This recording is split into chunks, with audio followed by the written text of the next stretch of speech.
Okay, so we're going to continue to talk about Hallelujah, but we're kind of using Hallelujah as a springboard to talk a little bit about using the Capo. Capo is a worthwhile tool for the guitar. A lot of times people think the Capo is for people who can't play bar chords, but that's not really the case. I like using the Capo, and I can play all the bar chords that I need to play.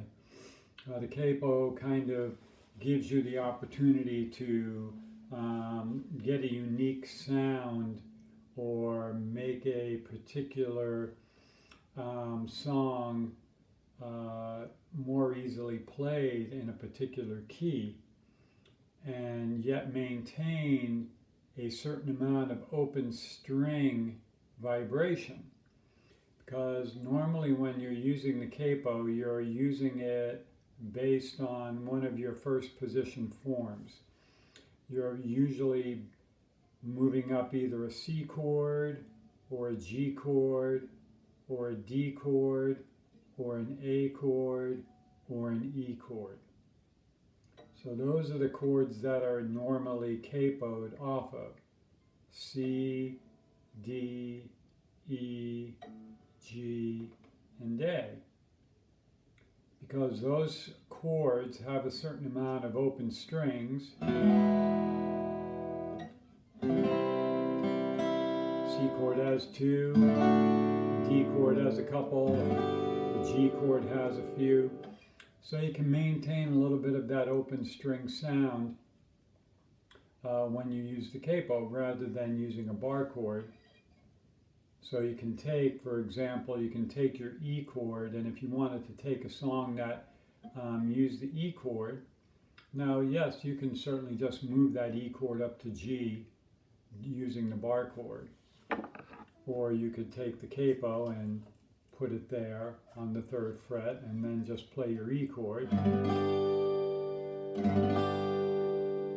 But you're going to get a different sound by using the Capo as opposed to using the bar, the finger bar. So, applying that to Hallelujah, if we wanted to use the G chord form, if we wanted to play Hallelujah in the key of C, which is the key we're in, but you wanted to use the G chord form, and you may know this already, you would just have to move that G chord up to where it became a C. So we would go starting on G, then we have G sharp, A sharp, B, C. So that's where you would play your G chord in order for it to actually be a C chord. The question is, where do we put the Capo? Well, if we use the ring finger, let's say, as a reference, we go back 1, 2, and then you have to go back to the nut, 3. So once again, if we're using the ring finger of the G chord as a reference, we go back 1 to the 2nd fret, 2 to the 1st fret, 3 to the nut. Because when you use the Capo, you're essentially moving the nut up. It's as if you took the nut off the guitar and moved it up further. So putting those two eyes, so we got to go back 1, 2, 3 frets, in other words. So we take the G chord and we move it up to C again. G, G sharp, A sharp, B, C. Now here's the ring finger, and we go back 1, 2, 3. So there is where we would put the Capo if we wanted to use the G chord form, but have it be a C chord. So typically when you're using the Capo, even though this is officially now a C chord, we would write it as a G chord, because that to us is a G chord form, okay? It's not a theoretically accurate G chord. We know that it's a C chord because we use the capo. But guitar players like to refer to the chords in the forms. So this is a G chord form. So if we were writing this song out, if we wanted to rewrite this song, we would put like capo 5, and then we would go ahead and we would transpose all of the chords. The C would become a G, and then everything would be relative to that. So the question is, how far is it from C to G? So it's C, D, E, F, G. So we go up a fifth. So that means everything else would have to go up a fifth. The A would go A, B, C, D, E. The A minor would become E minor. The F would become F, G, A, B, C, so on and so forth. The G would become G, A, B, C, D. So you would write those chords out, G, E minor, etc., put the capo on the 5th fret, and now you're going to play that song in the key of C, but you're going to be using the forms associated with the key of G. So there's your C chord, E minor. So we're using G to E minor as opposed to C to A minor. And then when we get to the F chord, as we said, it's F, G, A, B, C. So we'll be using a C chord. And then the G chord becomes G, A, B, C, D. And then back to the C chord, which we're using the G form for that. So the thing is, why do we do that? Well, by doing that, we get a completely different sound. We have these high notes in the chord. Now, that's not to say it's any better than playing it in the original key, but if that's the sound that you want, or perhaps you want to play an arrangement of the song and it sits better using the G chord forms, then that might be a reason to do it. Or let's say you had two guitar players and one was playing what you worked on originally, which was to play the arpeggios down here in the C. Now the other guitar player could capo, and he could maybe do some strumming.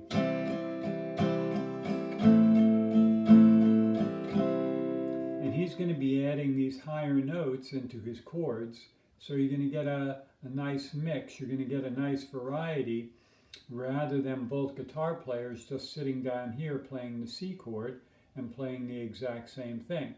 You don't really have to deal with that redundancy and that lack of variation there. So there's several reasons, as you can see, why you might want to go ahead and capo and play the song up here using the G form. The other thing that you have to keep in mind that I mentioned is whenever you're going to another key and using the chord forms in that key, in this case G, you have to become familiar with your accidentals that exist in any particular key. I wrote down there in the key of G, F is sharp, and that would only have an application if when you were counting, doing that 1, 2, 3, 4, 5 thing, if you came to anything that was an F, you'd have to make it an F sharp. Now let's look at the other example. Let's say instead of using the G chord form, we wanted to use the A chord form. So the first thing we have to do is, where does this A chord become C? So it's A sharp, B, C. So that's where it becomes C, there on the 5th fret. Now once again, we have to figure out where to put the capo. So we see that all these fingers are on the 2nd fret. So we go back 1, and then to the nut 2. So after we move this up to C, A sharp, B, C, then we got to go back 1, 2, and that's where the capo would go, which is the 3rd fret. So now we're using the A chord form, but we're playing a C chord. Technically, we're playing a C chord. But if you wanted to write this out, using the A chord form, you would have to go through the same process. Now, you start with your C, you find out the relationship between C and A. Now, you could just go back, C, B, A. I find it easier personally to just go up all the time, but you can go back if you want to think backwards. I prefer to think going up through the scale. So it would be C, D, E, F, G, A. So now we're going 6. So the C would become an A, and that means when we go to the A, we have to go up 6, A, B, C, D, E, F. But we see in the key of F, in the key of A, that F is sharp. So that A minor would have to become an F sharp minor. Okay, so there's A, and then F sharp minor, we could use the bar chord.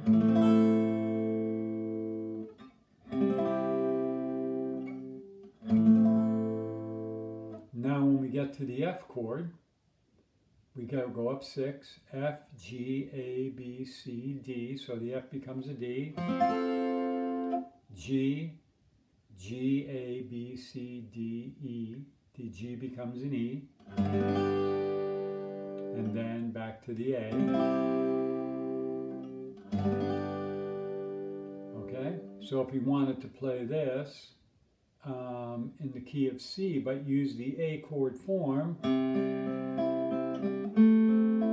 now on that F sharp minor, I'm just using this little because I'm playing the arpeggios. You could put your hand on the entire F sharp minor and just arpeggiate whatever notes you wanted.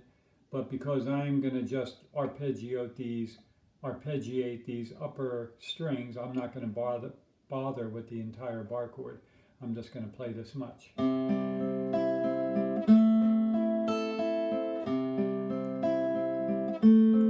I go to my D chord, my E,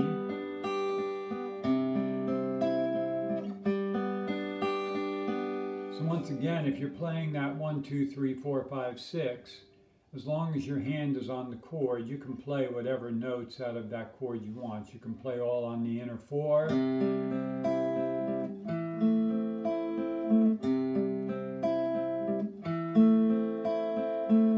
You'll get some inversions by doing it that way, but that doesn't really matter. It's still going to harmonize correctly. So as you go through the song, you would once again have to go through and change all the chords by counting up, if we're using the A form, by counting up the 1, 2, 3, 4, 5, 6. And if you confronted any of the notes that are sharp in the key of A, like we did with the F, we had to make the F sharp. If we come across a C or a G, as you can see on the page, we would have to make the C a C sharp, and we would have to make the G a G sharp. Okay? I'll come back and review that in a minute. I want to talk about the other things we confront when we're using the capo. So as we said, we use the capo. Generally, 99% of the time, people are using the capo to move first position chords up the neck. Okay, that's not always, but it is the vast majority of the cases. So what if we wanted to move the E chord? Use the E chord form, but once again, we want to play it in the key of C. So the first thing we'd have to do is we'd have to see where the E chord becomes C. So E, F, F sharp G, G sharp A sharp B, C. So we see we had to come up pretty far. Okay, we're up here on the 9th fret with these two fingers. So we come back down and we see we can use any of the fingers. When you're trying to determine where to put the capo, you can use any finger. So if you wanted to use the first finger, you could say, well, I have to put the capo one back from the first finger. So coming back up to where it was to make a C chord out of the E, then we'd go back one from the first finger, put the capo there. Okay, so now we're using the E chord form, but we have a C chord, right? Now you can hear we're getting some higher notes. But the thing is, maybe that's too high. Maybe it's uncomfortable to play up there. On your guitar, that might be difficult. I happen to have a cutaway on this guitar, so I can go a little bit further. But using the E chord form for you, I believe your guitar might be 12th fret, as I recall, and I don't think it had a cutaway. But in any case, if you might determine when trying to use the capo that it takes you too far up the neck, and so you don't want to use that particular open chord for the song. Well, let's look a little further. So we see if we wanted, let's say we did want to use this though, the C, the E chord form to make the C. So then we see that we got to change all the chords now to the key of E.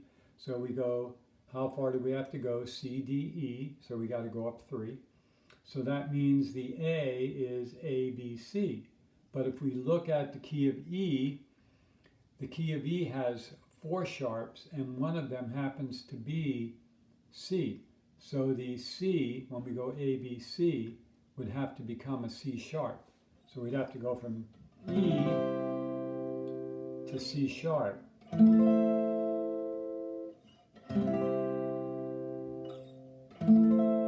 once again, that might be getting too high on your particular guitar.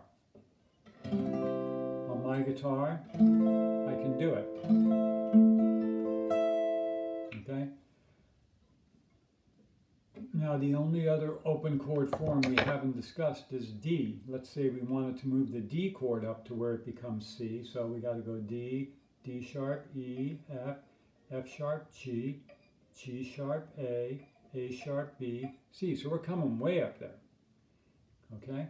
We're all the way up here on the 12th fret.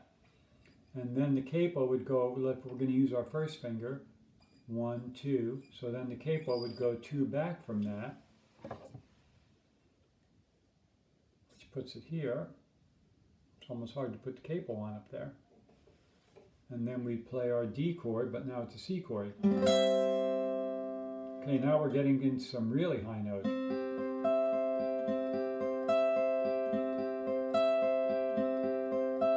But, you know, if that's the sound you wanted, if you want that really tinkly, high, piano-y kind of sound, you could do that. But also, once again, the consideration is, can you do that on your particular guitar? And maybe not on yours, okay? I just wanted to cover all the possibilities, okay? So just to review, when we're using the capo, if we want to use a different open chord form. So as we said, we typically are going to use either C, G, D, A, or E. What you have to do is, if you say to yourself, okay, the song, I'm using the C chord, but I want to use G as my starting form. Remember, that's the chord form. We're calling that a G chord form. And we want to play the song in the key of C. Then we have to take that G chord and move it up to where it becomes C, G, G sharp, A sharp, B, C. Okay? And then once again, we have to determine where to put the capo. You can use any one of your fingers. I chose to use the ring finger. So to get back to the nut, I had to go 1, 2, 3. So I got to bring that up to where it's C, and then put the capo back. 3, 1, 2, 3. Okay, now this is the one that we're going to use when we play the arrangement of the song. So this is the one you want to concentrate on playing. You do want to understand, I would recommend taking yourself through the exercise of moving all the open, first position chords up just for the exercise of doing it, so you can understand how it works. Whether or not you want to go through the entire song after you've done that, that's entirely up to you. But we do want to play it using the G chord form. So that would put the capo here on the 5th fret, and now we're going to use the G chord form. So what you're going to want to do is transpose all of these chords, once again, C, D, E, F, G. So we see we're going to move everything up a 5th. Now I don't think you're going to confront any F sharps as you go through the song. So change them all using the G chord form and practice those chord changes. Practice playing along with the arrangement. If you're using that Rufus Wainwright, you'll be able to do it, but now do it using the G chord forms.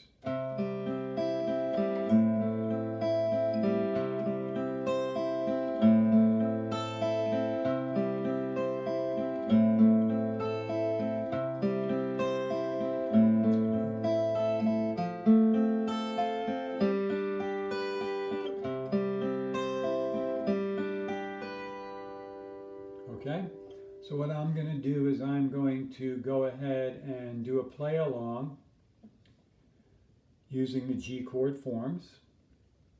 And maybe you've already done this because I know we talked about it a little bit last week, but I'll give you a play along anyway.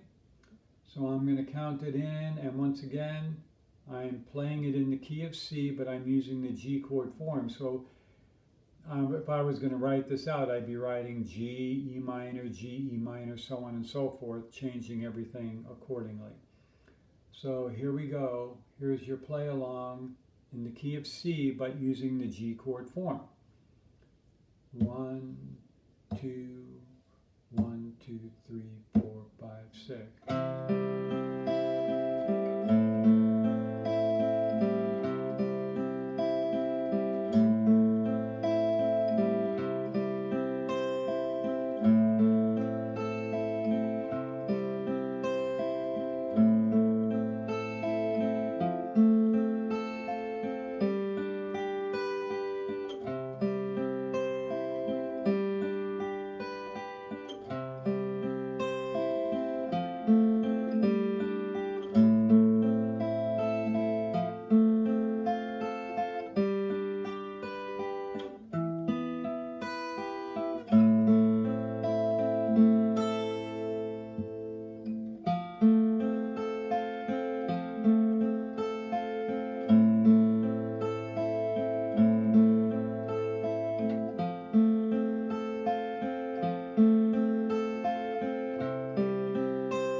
So the only tricky chord we came across is the E minor down on line 5. When we move that, E, F, G, A, B, that becomes a B minor. So the B minor chord form would be a bar on the 2nd fret from the capo. Okay? So you don't have to grab that full bar chord. Okay, you can just grab the upper portion of it since you're just playing arpeggios. Okay, that's entirely up to you.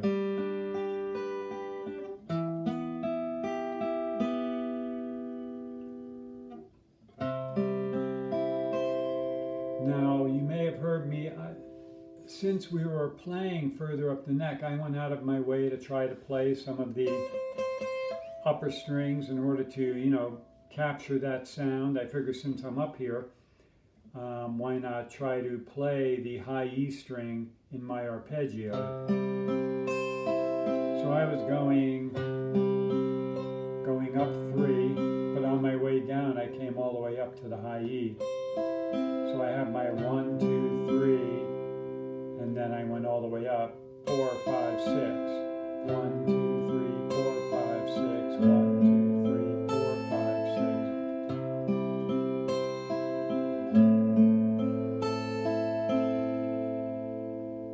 Not necessary, but like I said, since I'm up here with the capo and I have these higher notes available, why not use them? Okay, I know that's a lot. I'm hoping it was relatively clear. If not, I mean, really feel free to say you need a little bit more on that. I know generally you grasp these things, but I just want to stress that, you know, I'm more than willing to give more information on it, spend a little more time on it. Okay, so go ahead and work that out primarily using the G chord form, but review using the other open string forms just for the practice of moving the capo and understanding where you would need to move each of these chords in order for them to be a C chord. Okay, so we'll leave it at that. Hopefully that's clear, and after this we'll go ahead into the actual arrangement. Have a good one.